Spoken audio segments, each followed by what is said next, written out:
Magandang araw sa inyo mga chong. Meron po tayo ngayong sasagutin na katanungan ng isa sa mga follower natin at mukhang maganda itong tanong niya mga chong dahil pansin ko rin na karamihan sa mga small backyard hog racer na tulad ko, lalo na sa mga nag-uumpisa pa lang din, naguguluhan po sila doon sa mga multivitamins na itinuturok natin doon sa mga alaga nating biik. Kaya naman ngayon susubukan po nating ipaliwanag ng mas detalyado yung pinagkaiba at kung para saan yung mga multivitamins na itinuturok natin dito sa mga alaga nating biik.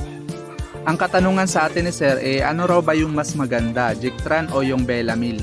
At ang sagot po natin dyan Sir, pareho po yung maganda at pareho po yung kinakailangan ng mga alaga nating biik dahil magkaibang supplement po ang Jictran at ang Belamil.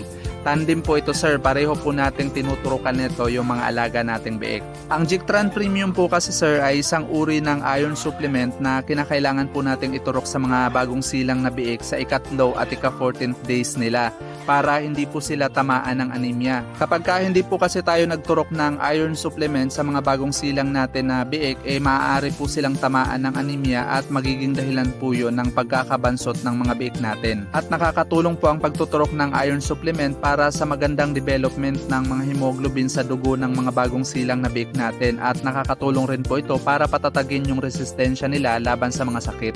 Bukod sa Jictran Premium, maaari rin po tayong gumamit ng Iron Vet o yung Iron Dextran. Magkapareho lang po ito silang iron supplement na maaari nating gamitin sa mga alaga nating baboy mga chong. Samantalang ang Belamil naman ay isang uri ng multivitamins. Naglalaman ito ng vitamin B complex with liver extract at kung ano-ano pang mga bitamina na kailangan ng mga alaga natin para sa mabilis nilang paglaki. Nagtuturok tayo nito sa mga bagong silang na biik sa ika-10 araw at sa ika-25 days old po nila.